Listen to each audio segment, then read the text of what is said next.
Manipuri Film ki Maming Leiraba actor Amasung Director Diya Khwairakpam houkhiba ahing nongyai matung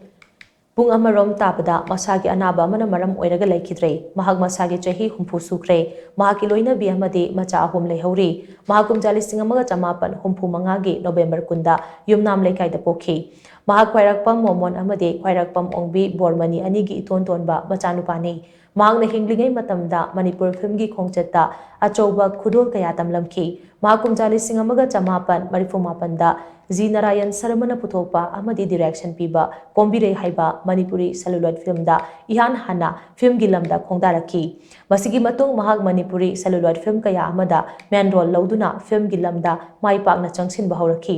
mahak Manipuri celluloid film taranipan da lead role lauduna saktam langki mahaki iroi loiba Manipuri celluloid film na laibak haiba film asini Diya Khwairakpam na kumkiba miyamna yamna pamnakiba celluloid film khara pallabada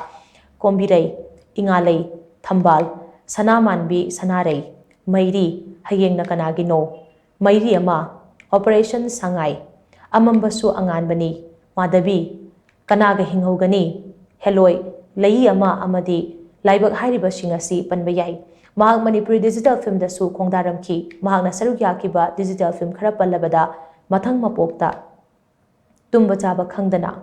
Hujage amadi, Warukak haiba na chingba si panbayay. Mahakum jali singani kulhumdoigi taramanga suba Manipur Style Film Award da akangba nachom haiba film asida mahaki thoidok hendokpa acting gi talent adubu sakhangduna Best Supporting Actor Male gi mana phangki. Amaromda Diya Khwairakpam na hinglingai matamda director ama oina tongan ba Manipuri Digital Film kuntra henbada direction piki loinana mahak masagi oiba Diya Film Production kauba production house ama linkhatuna Manipuri Digital Film kya amasu puthoklamki.